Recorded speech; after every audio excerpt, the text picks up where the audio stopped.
Bonjour à toutes et à tous, on se retrouve aujourd'hui pour la première vidéo de ma chaîne YouTube sur Boon Beach. Voilà, on va voir aujourd'hui comment j'ai réussi à battre les deux premiers joueurs mondiaux. Donc ça demande quand même assez de patience sur la composition des troupes, bien choisir. Donc moi je tourne à 3 barges de tank, voire 2 barges de mécha ou une. Et le reste c'est composé de soldats armés avec des bombardiers. Donc voilà, sans plus attendre, on va aller voir le village du deuxième joueur mondial. On va commencer par le deuxième et on finira ensuite par le premier. Donc c'est celui qui m'a demandé le plus de difficultés par rapport au premier joueur. Donc la première chose à faire, c'est d'observer où sont cachées les électromines. C'est des choses qui sont assez embêtantes lors de l'attaque si on n'y fait pas attention. Ça paralyse les troupes pendant plus de 7 secondes. Donc là, on peut voir toute la lignée d'électromines derrière toutes les tours de sniper là-bas. Donc après ça, on choisit son côté. Donc moi, je choisis de partir à droite au niveau du bouclier. Il y a un peu de troupes qui vont se répartir au niveau du super canon et d'autres au niveau du lance-roquette à gauche du village. Voilà, c'est les deux bâtiments à atteindre lors de la première partie d'attaque. Donc là, on va voir le début d'attaque. Donc je commence par débarquer mes troupes à droite du village, comme je l'ai dit juste avant. J'ai enlevé les deux premiers électromines qui vont me gêner pour le passage des troupes. Les soldats armés à débarquer à la fin un peu plus tard. Pourquoi? Parce qu'au début, il faut réussir à enlever les 3 premières tours de sniper pour que ensuite les soldats armés puissent partir à droite du village et pas rentrer au milieu du village parce que c'est là où elles vont se faire toutes détruire, tuer. Voilà, donc là tout se passe comme prévu à peu près au début. On a les soldats armés avec quelques tanks et méchas qui vont partir à droite et d'autres au milieu du village. Donc les troupes qui partent au milieu du village, ça sert à rien de les faire rapatrier vers la droite avec une fusée éclairante. Le mieux c'est de les laisser pour qu'elles puissent détruire le super canon. Non, le canon de la mort, pardon, excusez-moi, avec le lance-roquette. Donc là on peut voir, hein, toutes les troupes dans le cercle rouge vont à la droite et un petit peu de troupes qui restent pour aller sur le lance-roquette. C'est vraiment l'objectif sur cette première partie d'attaque. Et ensuite, ça va un peu plus se compliquer, mais c'est normal quand même. Il a plus de 9 statues bleues.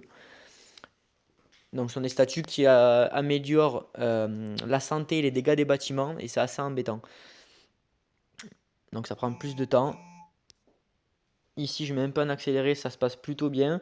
Donc là, il nous reste deux lance-roquettes avec le gras-porteur qui est assez embêtant. Il faut réussir vraiment à camoufler les troupes qui se font prendre par le gras-porteur pour éviter qu'elles meurent trop vite. Sinon, c'est cuit. Donc là, on peut voir toutes mes troupes qui restent, elles attaquent le QG et non pas les troupes qui sont derrière le QG. Du coup, c'est assez embêtant. Il faut rapatrier les troupes vers la droite. Et là, c'est là où on va commencer à prier un petit peu. Le gras porteur, il veut pas mourir, donc la seule solution à faire, c'est d'y aller droit devant. Tant pis pour le lance-roquette, il est pixel vie et ça, c'est pas de chance.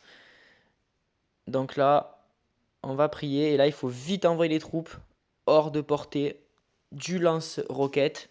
Donc là, on a les deux soldats armés qui restent qui vont se faire tuer parce qu'elles sont dans la zone.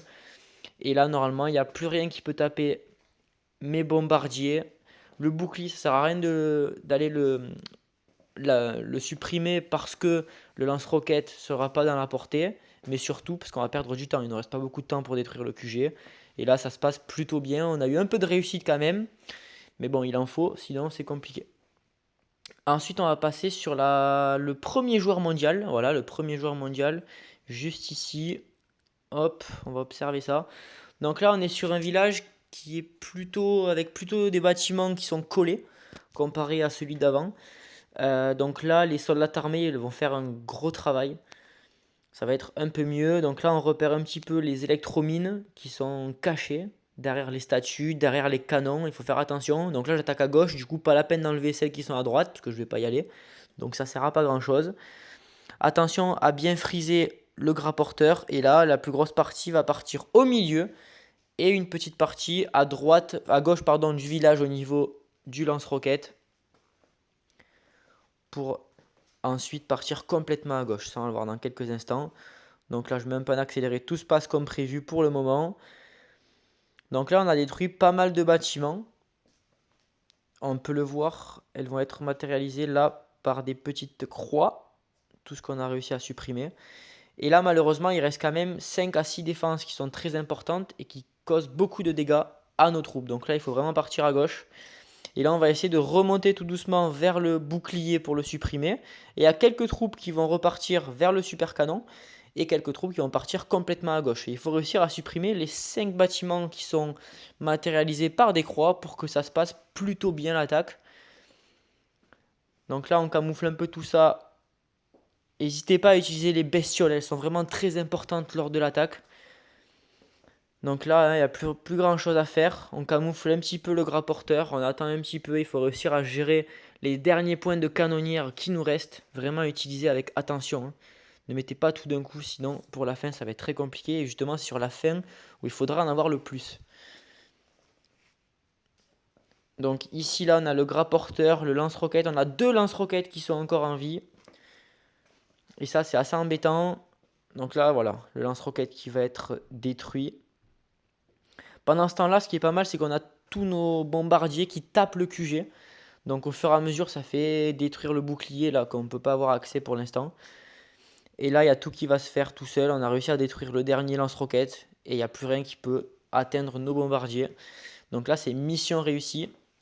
Donc je vous l'ai pas dit, mais il est venu 3 fois dans la même journée sur ma map. Ce joueur là, le premier monde. J'ai réussi à le battre les 3 fois, mais pas la première tentative. J'ai réussi au bout de peut-être 5-6 fois pour la première. Ensuite, j'ai recommencé 2 fois pour l'avoir encore une fois. Voilà, donc c'est rare quand tout se passe bien du premier coup. Il faut souvent plusieurs répétitions. Donc là, c'est sur la dernière fois. Je vous ai mis ça sans ralenti et sans schéma. La tactique reste la même, hein. Il n'avait pas changé le village, ça reste pareil. On envoie un peu des troupes à droite et à gauche pour divertir un peu les défenses. Une fois qu'on a détruit pas mal de bâtiments, toujours pareil, on part vers la gauche pour remonter tout doucement. Et là, on va voir qu'il n'y a pas beaucoup de troupes cette fois-ci qui vont partir vers le bouclier à gauche comme l'attaque précédente, alors que j'ai fait exactement la même chose. Donc des fois, vous voyez, à quelques millimètres près, il y a tout qui ne se passe pas comme prévu. Là, on n'a pas beaucoup de troupes en haut. Et on en a un peu trop qui sont restés au niveau du QG. Voilà, donc on va quand même réussir à détruire le bouclier en haut. Heureusement d'ailleurs, sinon ça aurait été cuit pour l'attaque. Et donc là, on peut voir qu'on a beaucoup de troupes qui sont au niveau du QG, très peu en haut. Le QG, le bouclier, il est presque détruit. On a 3 lance-roquettes qui sont encore en vie avec le gras porteur, mais c'est pas la peine d'aller détruire le gras porteur. Ça va passer pour cette fin d'attaque. Le gras porteur aura pas le temps de récupérer toutes mes troupes une par une avant la fin de l'attaque. Ça va passer. Voilà. J'espère que tous mes conseils vous auront été utiles. N'hésitez pas à reproduire ma composition lors de vos attaques personnelles.